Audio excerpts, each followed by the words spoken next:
जरा सोचिए, if at established dynamic equilibrium, if one add hydrogen gas, then what would be the effect? Effect of at dynamic equilibrium condition, what would be effect of addition of hydrogen? Hydrogen is a reactant. Hydrogen एक reactant है. Hydrogen के डालने से वहां पर यह reaction forward direction में favour होगी. इधर मैं लिख देता हूं at dynamic equilibrium.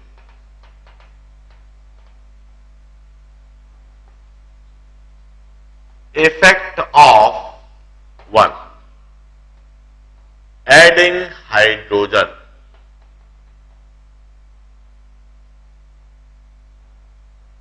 Effect of adding hydrogen, I will say forward reaction. Forward reaction. Then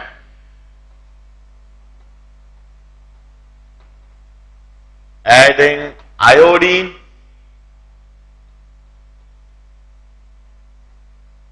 iodine भी एक रिएक्टेंट है.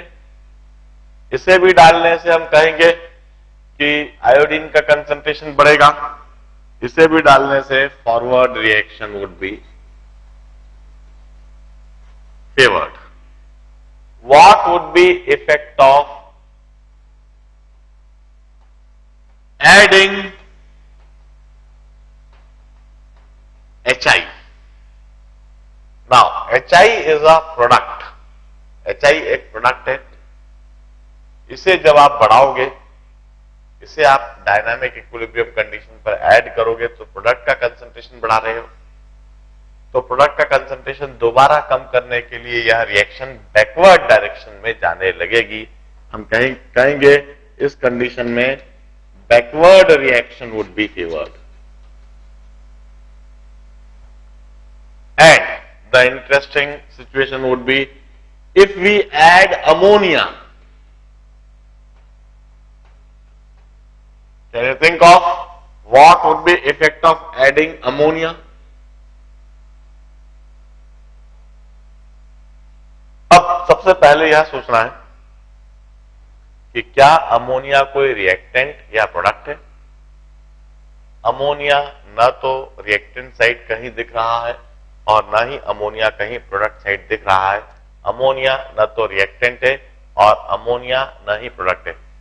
एनीथिंग, क्या कुछ प्रॉब्लम में कोई बात है? Anything, anybody ask, wish to ask? ना. अमोनिया न तो कोई रिएक्टेंट है और न ही अमोनिया प्रोडक्ट है. तो क्या अमोनिया कैटालिस्ट है?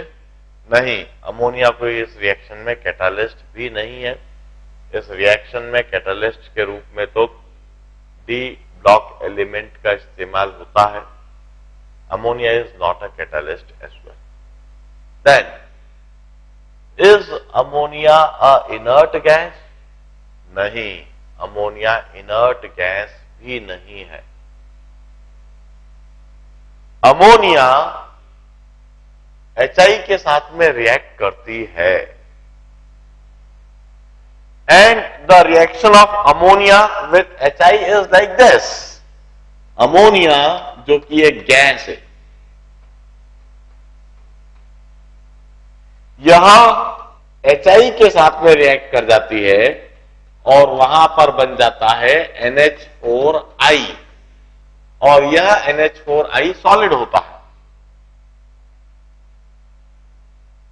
This is the reaction that takes place between ammonia and one of the product HI. ये जो HI है इसके साथ अमोनिया की रिएक्शन होती है. Ammonia gas react with HI gas to give you NH4I solid. आप जितनी वहां पर अधिक अमोनिया डालोगे उतनी ही अधिक अमोनिया वहां पर रिएक्ट करके HI को हटा देगी, HI को वहां पर गायब कर देगी. It's same as if you are removing HI. This situation is same as if you are removing HI. The more and more ammonia you will add, the more and more HI would be removed from there. वो HI ammonia से react करके solid के form में settle down हो जाएगा और उस solid को आप हटा सकते हो. So adding ammonia is same as if we are removing HI, and removing HI would always favor forward reaction. It would always favor forward reaction. बड़े ध्यान से इस बात को समझो. The effect of adding ammonia.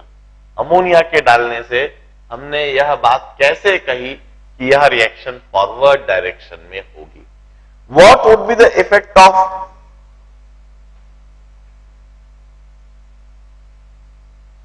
adding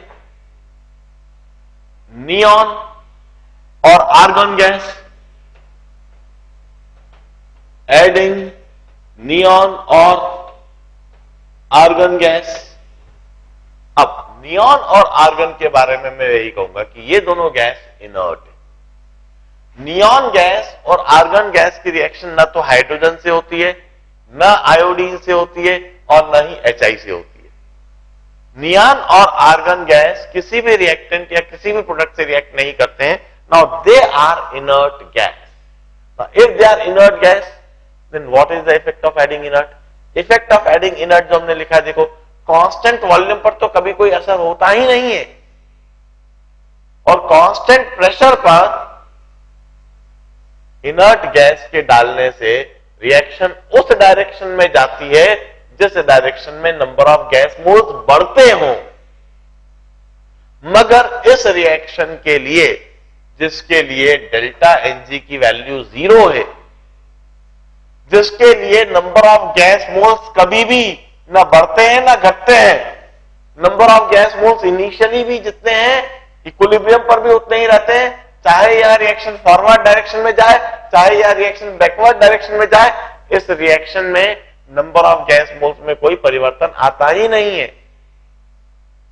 तो मैं कहता हूं इस रिएक्शन में नियॉन और आर्गन गैस के डालने पर कोई फर्क नहीं आएगा, चाहे वहां कांस्टेंट वॉल्यूम हो, चाहे वहां कांस्टेंट प्रेशर हो.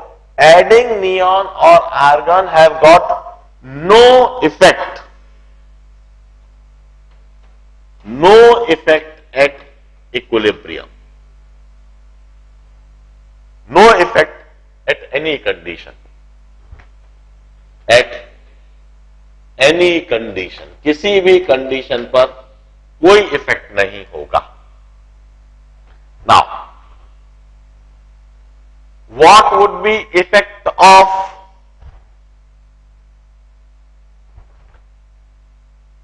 increasing volume?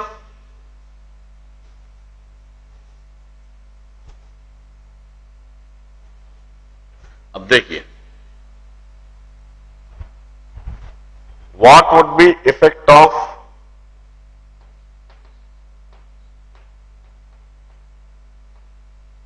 increasing the volume? देखिए, मैंने ली चैटरलेस प्रिंसिपल में क्या लिखा है? वॉल्यूम के इंक्रीज करने पर रिएक्शन हमेशा उस डायरेक्शन में जाती है जहां नंबर ऑफ गैस मोल्स बढ़ रहे हैं. वॉल्यूम के इंक्रीज करने पर प्रेशर डिक्रीज हो जाता है, और रिएक्शन हमेशा उस डायरेक्शन में जाती है जिस डायरेक्शन में नंबर ऑफ गैस मोल्स बढ़ रहे हैं.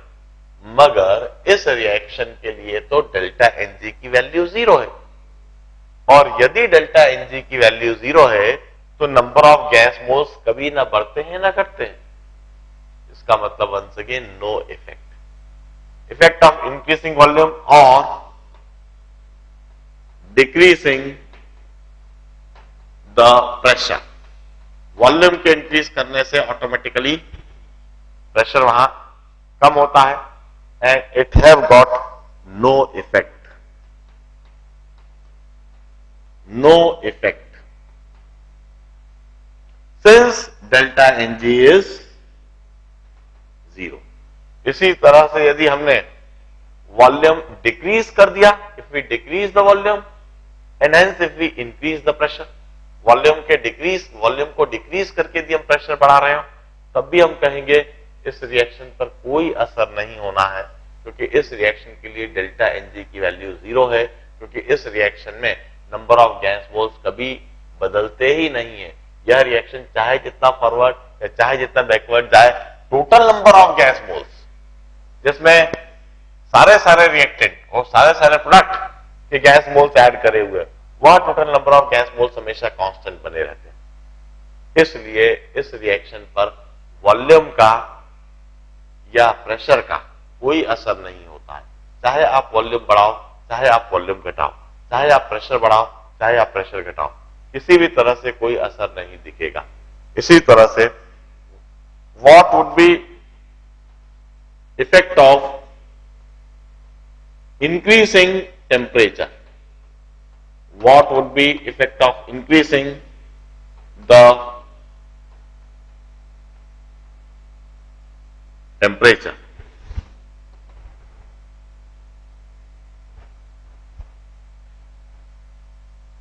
Increasing the temperature, इसके लिए अब हमें डेल्टा H सोचना होगा। यह सोचना होगा कि रिएक्शन एक्सोथर्मिक या एंडोथर्मिक है।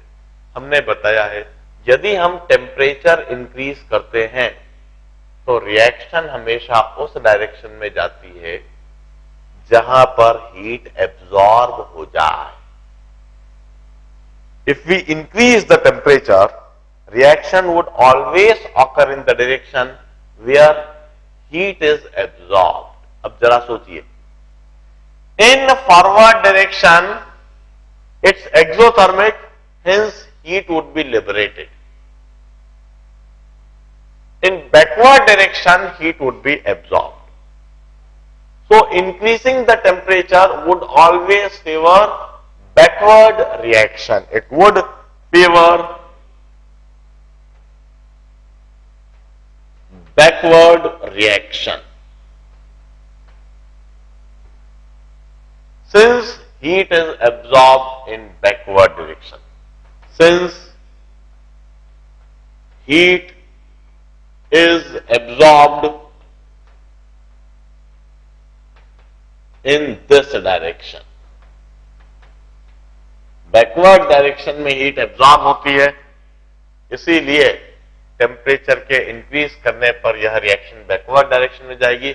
while if we decrease the temperature, this reaction would occur in forward direction. यह रिएक्शन फॉरवर्ड डायरेक्शन में होगी यदि हम टेम्परेचर को डिक्रीज कर दें। बड़े ध्यान से इस पर्टिकुलर रिएक्शन का यह सारा एनालिसिस देखिए। इसके बाद में एक दूसरी तरह के रिएक्शन समझाता हूं जिसमें डेल्टा Ng की वैल्यू पॉजिटिव है। पहले इसको देखिए।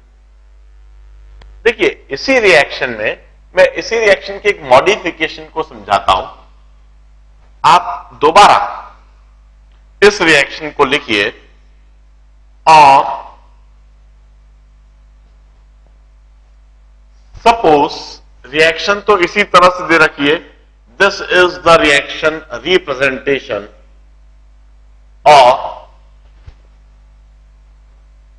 इनिशियली हमने लिए थे A मोल्स ऑफ हाइड्रोजन और B मोल्स ऑफ आयोडीन और HI के 0 मोल्स लिए थे।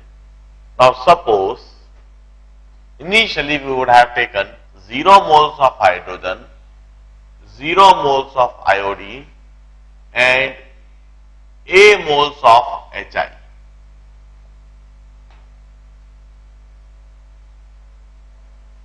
इस तरह से इनिशियली A moles होते और यह A moles HI के होते। भाई इनिशियली तो कुछ भी सिचुएशन ली जा सकती ना, ये मेरे ऊपर है, मैं इनिशियल कंडीशन क्या लेता हूं। मैंने रिएक्शन चैम्बर लिया है, उसमें हाइड्रोजन डालना या आयोडीन डालना या HI डालना है तो मेरे ऊपर है। कितना हाइड्रोजन डालना, कितनी आयोडीन डालना है, कितनी HI डालना है तो मेरे ऊपर है। मैंने इनिशियली ना तो हाइड्रोजन डाला ना आयोडीन डाला, मैंने इनिशियली वहां पर HI डाला। अब यदि मैंने इनिशियली वहां पर HI डाला है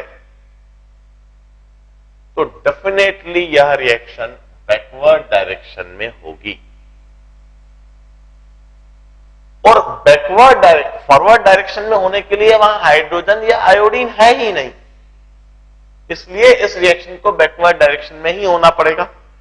इस रिएक्शन के लिए रिएक्शन कोशेंट भी आप देखेंगे तो इंफिनिटी आएगा, और रिएक्शन कोशेंट यदि इंफिनिटी है, रिएक्शन कोशेंट मतलब क्या, भाई इस इक्विलिब्रियम कांस्टेंट की डेफिनेशन में हम, आप तो ऐसे समझो कि यदि वहां सिर्फ HI है तो बैकवर्ड डायरेक्शन में ही जाना है सबसे पहले तो। अब यदि यह रिएक्शन बैकवर्ड डायरेक्शन में जाती है तो बैकवर्ड डायरेक्शन में होने वाले रिएक्शन को हम डिसोसिएशन ऑफ HI कहेंगे। हम ऐसी सिचुएशन में टर्म इंट्रोड्यूस करते हैं degree of dissociation. Degree of dissociation, it's generally denoted by alpha. Degree of dissociation, it's generally denoted by alpha, and it's defined as the moles dissociated out of every 1 mole. If 1 mole were taken, then out of that 1 mole, alpha moles would be dissociated. If degree of dissociation is alpha, इसका मतलब होता है कि हर एक मोल में से alpha मोल dissociate हो जाएंगे। तो ए मोल्स में से कितने मोल डिसोसिएट हो जाएंगे? एक मोल में से अल्फा मोल डिसोसिएट होते हैं, तो ए मोल्स में से ए अल्फा मोल्स डिसोसिएट हो जाएंगे। Out of 1 mole alpha moles are dissociated, out of A moles A alpha moles would be dissociated. So how many moles of HI would remain? The moles of HI remaining would be A minus A alpha. This much moles of HI would remain at equilibrium. Equilibrium पर इतने moles HI के बचे रह जाएंगे। हम हमेशा इधर वह लिखते हैं जितने मोल्स बचे रह गए। हम यह नहीं लिखते हैं कि कितने मोल इनिशियली थे या कितने मोल डिसोसिएट हुए या कितने मोल रिएक्शन में पार्टिसिपेट करे। हम यह लिखते हैं कि इक्विलिब्रियम पर कितने मोल्स बचे रह गए। हम कहते हैं इनिशियली ए मोल्स थे, इक्विलिब्रियम पर A minus A alpha. A minus A alpha क्यों लिखा? Because degree of dissociation is alpha. Degree of dissociation is alpha, इसका मतलब out of every 1 mole alpha moles are dissociated, out of A moles A alpha moles are dissociated. So moles remaining at equilibrium is A minus A alpha. Now how many moles of hydrogen would be formed? Hydrogen के कितने moles बन जाएंगे? Whenever 2 moles of HI react, we obtain 1 mole of hydrogen. Whenever 2 moles of HI react, we obtain 1 mole of hydrogen. Whenever 1 mole of HI would react, we'll get 1 by 2 moles of hydrogen. While here, A alpha moles of HI are reacting. A alpha moles of HI react कर रहे हैं, तो वहां पर hydrogen के जो मोल बन जाएंगे that would be A alpha by 2। Now this is a very important and interesting point to be noted here. Equilibrium पर अब जो हम कहेंगे हाइड्रोजन के ए अल्फा बाय 2 मोल दिखाई देंगे। इसी तरह से आयोडीन के मोल्स लिखता हूं मैं, दोबारा समझो कैसे लिख रहा हूं मैं। 2 moles of HI dissociate to give you 1 mole of iodine. 2 mole of HI dissociate to give you 1 mole of iodine. 1 mole of HI would dissociate to give you 1 by 2 moles of iodine. 1 mole of HI would give you 1 by 2 moles of iodine. And A alpha moles of HI would give you A alpha by 2 moles of iodine. इतने moles iodine के वहां पर equilibrium में दिखाई देंगे। अब जरा सोचिए, इतने मोल्स तो वहां हाइड्रोजन के हैं, इतने मोल्स आयोडीन के हैं और इतने मोल्स HI के हैं। क्या अब आप मुझे इसी समय देखकर बताएंगे कि फाइनली वहां इक्विलिब्रियम पर कितने मोल्स हैं? Add moles of hydrogen, moles of iodine and moles of HI. इन तीनों के मोल्स ऐड कर दीजिए। जब आप इन तीनों के मोल्स ऐड कर देंगे तो वहां पर टोटल मोल्स मिल जाएंगे इक्वल टू A। इनिशियली भी A मोल्स, फाइनली भी A मोल्स। ना तो वहां पर मोल्स बढ़े हैं, ना ही मोल्स वहां पर कम हुए हैं। It's because for this reaction delta Ng value is 0. If delta Ng value is 0, it means that the reaction may occur in forward direction, the reaction may occur in backward direction to any extent. Number of gas moles would neither increase, it would neither nor it would decrease. ना तो number of gas moles बढ़ेंगे ना घटेंगे। अब हमने initial और equilibrium condition इस तरह से लिखा।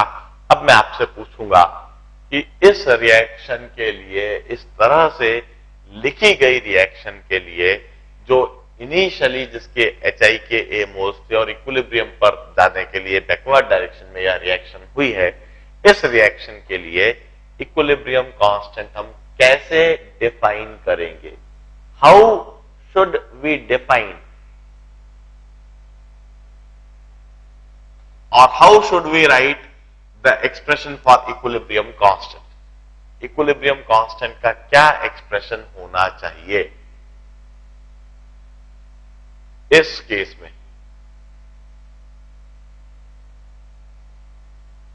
रिएक्शन को लिखने का तरीका यह है, H2 plus I2 gives you twice HI. Initially A moles HI के लिए, इक्विलिब्रियम तक जाने के लिए बैकवर्ड डायरेक्शन में यह रिएक्शन हो रही है। बैकवर्ड डायरेक्शन में रिएक्शन होने के बाद यह इक्विलिब्रियम कंडीशन बन गई। अब इस कंडीशन पर इक्विलिब्रियम कांस्टेंट की डेफिनेशन क्या लिखी जानी चाहिए? हम कहते हैं इक्विलिब्रियम कांस्टेंट की डेफिनेशन लिखते समय इस बात से कोई मतलब नहीं होता है कि इनिशियली क्या कंडीशन ली गई है, इक्विलिब्रियम पर क्या कंडीशन बनी है, इक्विलिब्रियम तक पहुंचने के लिए रिएक्शन फॉरवर्ड हुई है या बैकवर्ड हुई है, इन बातों से कोई मतलब नहीं होता। इक्विलिब्रियम कांस्टेंट की डेफिनेशन लिखने के लिए हम सिर्फ रिएक्शन के रिप्रेजेंटेशन को देखते हैं। यदि यह रिएक्शन इस तरह से रिप्रेजेंट करी गई है, H2 plus I2 gives you twice HI, इस रिप्रेजेंटेशन के लिए इक्विलिब्रियम कांस्टेंट की डेफिनेशन हमेशा active mass of HI square upon active mass of hydrogen into active mass of iodine, हमेशा इक्विलिब्रियम कांस्टेंट की यह डेफिनेशन होगी।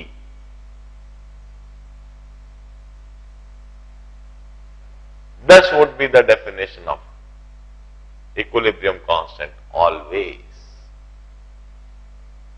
If the reaction is represented in this manner,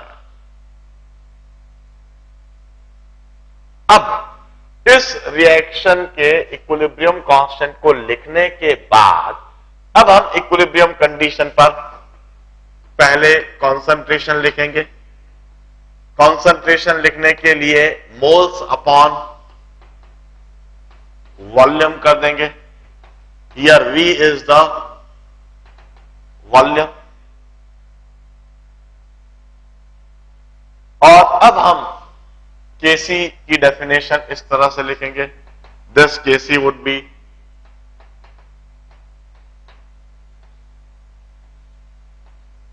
concentration of HI square upon concentration of hydrogen, concentration of iodine। हम यह Kc definition इस तरह से apply करेंगे,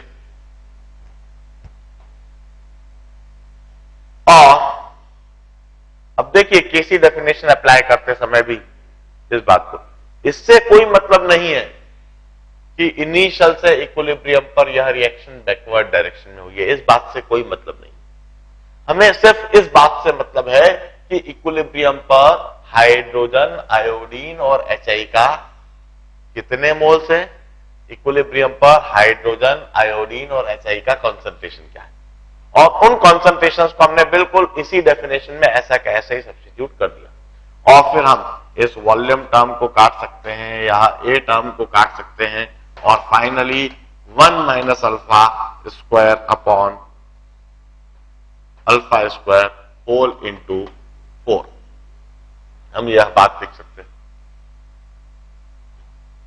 हम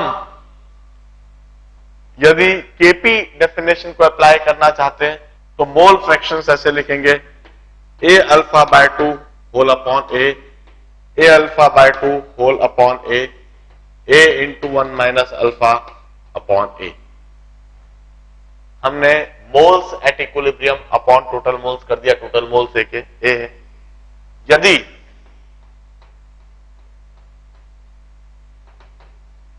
प्रेशर पी है तो पार्शियल प्रेशर लिखेंगे अल्फा बाय 2 इंटू पी, ए से ए कैंसिल हो गया, इधर भी अल्फा बाय 2 इंटू पी, ए से ए कैंसिल हो गया, 1 माइनस अल्फा इंटू पी। और फिर केपी डेफिनेशन हम इस तरह से लिख देंगे, 1 minus alpha into P whole square upon alpha by 2 into P, alpha by 2 into P, और इस तरह से once again 4 minus alpha whole square upon alpha square.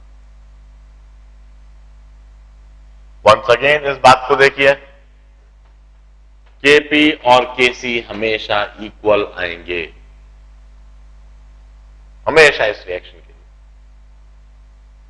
और दोनों डायमेंशनलेस होंगे।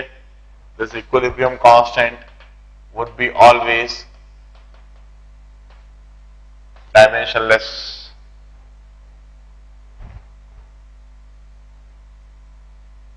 I simply means to say that reaction may occur in any direction, whatever may be the initial condition, whatever may be the equilibrium condition. In order to achieve that equilibrium, reaction may occur in forward direction, reaction may occur in backward direction, but this definition of equilibrium constant would depend only on this reaction representation.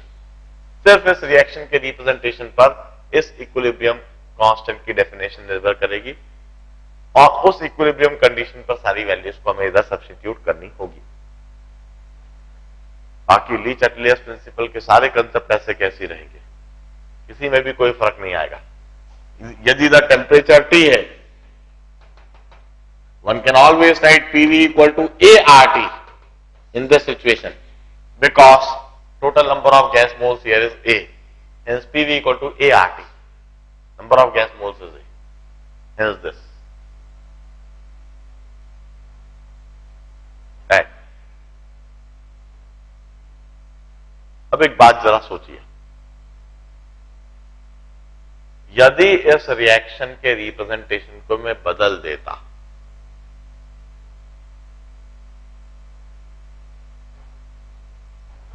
कल के दिन सिखाऊंगा, reaction के representation को बदल के इसी बात को फिर दोबारा कल के दिन समझाऊंगा।